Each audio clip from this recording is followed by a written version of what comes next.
पांचकंदिल इलाके में न्यू शेरे पंजाब लॉज में अवैध रूप से रह रहे 4 बांग्लादेशी नागरिकों को धुले की स्थानीय अपराध शाखा ने हिरासत में लिया। यह कार्रवाई पुलिस निरीक्षक श्रीराम पवार को मिली गुप्त जानकारी के आधार पर की गई।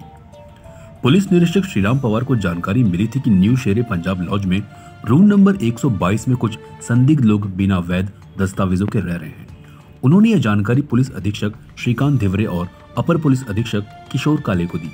मामले की गंभीरता को देखते हुए तत्काल कार्रवाई के निर्देश दिए गए।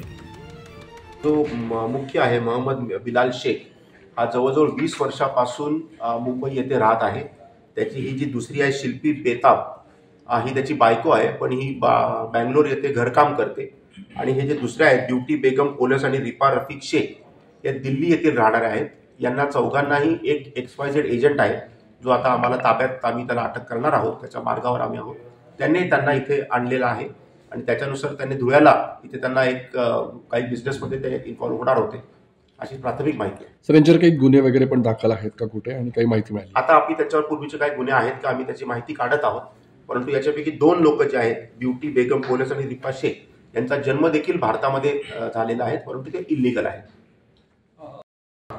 व ATS यांना अशी एक इन्फॉर्मेशन मिळाली होती की हॉटेल न्यू शेरे पंजाब लॉज येथे काही लोक राहत आहेत आणि ते बांगलादेशी असण्याची दाट शक्यता आहे।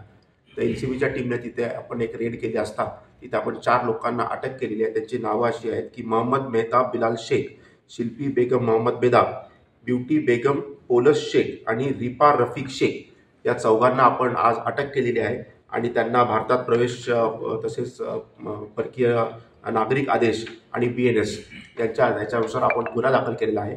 याच्यामध्ये हे सगळे लोक बांगलादेशी आहेत आणि त्यांनी इथे येऊन त्यांचं वास्तव्य मुंब्रा येथे इंदिरानगर येथे होतं आणि त्याप्रमाणे आपण त्याच्यावर आता कारवाई केलेली आहे आणि हे कसे आले काय आले याचा तपासामध्ये आपण निष्पन्न करू। CEN न्यूज देश प्रदेश की ताजा तरीन खबरों के लिए CEN न्यूज को सब्सक्राइब करें और रहें पल पल की खबर से हर पल बाखबर।